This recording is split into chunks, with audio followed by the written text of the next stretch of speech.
Okay, everybody, this is Sean B. Bradley, again, AutoBytel. This is B2B Tips. So the question from Scott Peckstein was, besides just emailing and phone calling, what else can you do and what type of protocol? Well, what I want to be able to do is, if it was a follow-up situation, I would kind of sprinkle different types of follow-up. It would not just be email, phone call, starting with social media. Social media is the #1 form of communication on the planet. Facebook is ridiculously integrated in everybody's life, and over 60% of people that access social media do so through their mobile devices. So the first thing that I would do is I would actually friend them on LinkedIn, or try to connect with them on LinkedIn directly or through a mutual contact that you have on LinkedIn. So Scott, I concur. LinkedIn is great, Facebook is great, and Twitter is great if you can do that. And I wouldn't just spam them. Now, I don't remember if Salesforce has a social media integration, but in my Zoho, I'm able, right off of my profile, I'm able to tweet to Facebook right off. Can you do it off of Salesforce or no? No, I don't think so. You can. Okay, good. I think theoretically you can, but what you should be able to do on my CRM, when I track dealers, because I sell to dealers too, is off of my contact screen. So if I've got, Josh Wagner is the GM of Cliff Buick GMC in Indiana. So when I bring up the Buick GMC, Cliff Buick GMC's profile in my CRM at Dealer Synergy, I can turn around and communicate with them in different ways. I can send them an email, I can phone call, but I can also click a button and tweet them right off of my CRM. I can Facebook them off my CRM, or I can LinkedIn them right off my CRM. So you want to definitely sprinkle in different types of communication. You know what I mean? You don't want to just do the old antiquated, this, that, and the other thing. What I think is really good for executives, like the dealer principals and GM, is LinkedIn. LinkedIn is one of the best ways because you get a double hit attempt, because it shows in the LinkedIn box itself, but it also gets CC'd to their email account. So if you didn't have their email, but you had their LinkedIn, it'll actually make it into their email. Does that make sense? The other thing you can do, though, here's a different strategy, and this is what I found. Remember the emotional bank account? Let's go through territory. Who's the Texas rep? Raise your hand. Okay, so there you go. And since you went to Texas, I'm going to go into this. What I would do is I would actually friend request all the all the Texas car dealers that are in your territory. Every single one of them in your. If you don't like using your personal Facebook, I create a personal professional Facebook for you. Do you know what I'm saying? But I use my personal one because that's where everybody contacts me. But if I was you, I would either use my own personal or my AutoBytel Sean Bradley Facebook page, and I would like everybody. Here's the thing: not a lot of dealers really have the social media the right way. They should have a business account, but I know a lot of dealerships that have a personal page as their main dealership page. It's a little bit crazy, where you can actually friend them directly or like them, and you're connected. You see what I'm saying? So what I would do is this: I would automatically put that into my protocol. I would like everybody, and what I would do is I would schedule time out of my day. You guys are entrepreneurs. I'm assuming you're sales reps. You get commission at all? Okay. This is your own business, baby. You know what I mean? So what I would do is I would time manage myself, and every day, whether it's in the morning or at night, I would spend time for social media time. If you are not depositing to the emotional bank account of these people, how do you expect them to do business with you? You know how you do that? You like their pages. If they turn around and they post something about, even if they're not your clients, awesome vehicle, great job. You know what I mean? You just post nice things on there. And they're going to talk about employees, this, that, and the other thing. And if you've got the managers, oh my God, God bless you. What you can do is, this is how bad you want to be successful. Remember that? The guy in the beginning, you know what I mean? Like, he was just doing all that. I can't get as good as he can. You know what I'm saying? But yeah, she remembers him, right? Like the guy. She's like, oh yeah. So that whole thing right there.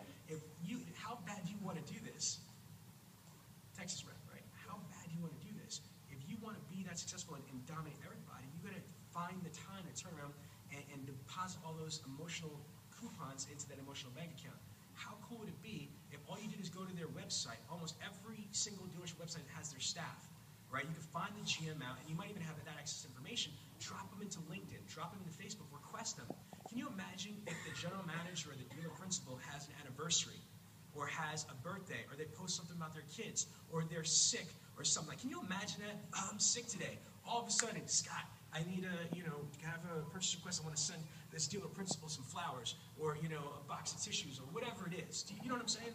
Like, you're sending something. They're not expecting. How the hell did you know I was sick? Because you posted it on Facebook, and I'm a closet stalker. Whatever it is. But you're calling me, ain't you? Do you get what I'm getting at? That's powerful. And again, you don't want to cross the line of creepster, right? but like, you're not going to send lingerie and like that. I know that you said your wife was looking for stuff. There's a line of demarcation, but think about it. I use the internet as field intelligence gathering. We're military people. We are acquiring field intelligence on our prospects to engage them better.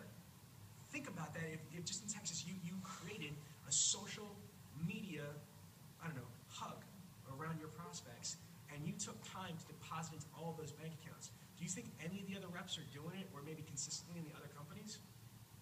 No, they're definitely not. I promise you they're not doing that. Because they're too busy, they don't know how, they don't care, they're not trained, they're not disciplined enough. So I promise you that's one strong way. So we got the social media, the email templates, and you know what you can do? I'm not saying you have to do this, but who here, no pressure because the executives of your company here, who here by round of applause wants to exceed their customers' expectations? Clap loud. Let the record say everybody, so don't talk about it, be about it. Don't talk about it, be about it. You know what you could do? You could turn around and basically mystery shop your stores. Do you know that? You could mystery shop your dealerships and you could record the phone calls. You could turn around and Google a prospect and you could turn around and find out Houston, Texas Ford dealership.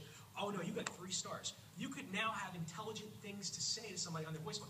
Hey, my name is Sean Bradley, and I just wanted to I just want to give you some free advice. I was just on Google looking for a vehicle, and your reputation, I know you're better than that, or something not like that, but you want to just give them tips. Don't just say, hey, call me. Give them reasons to call you back. I don't know if you know, but we just mystery shop your store for free, and I could give you some free tips or free pointers.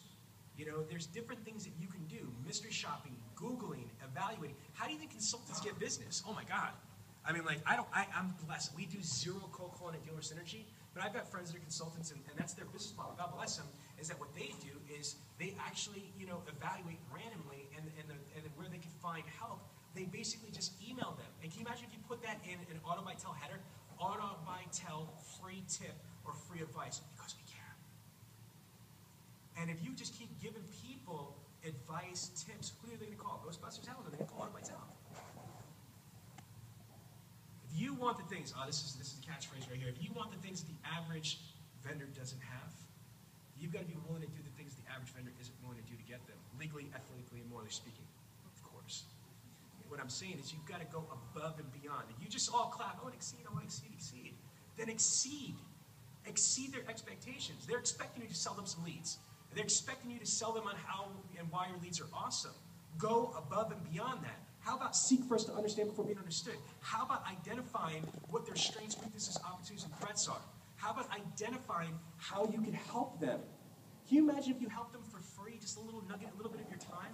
At the worst case, what did you do? You invested your time, and they've got a positive, connotation from you. Who here does that? Raise your hand. Scott. I want to say this. So I asked the question, who here does that? I'm so sorry to interrupt. I'm sorry. I said, who here does what I just said? Not one person. That means you have opportunity. That's not a bad thing. That means that this one section of you being here today hopefully will empower you tremendously to go back to your store for prospecting. Who agrees with me?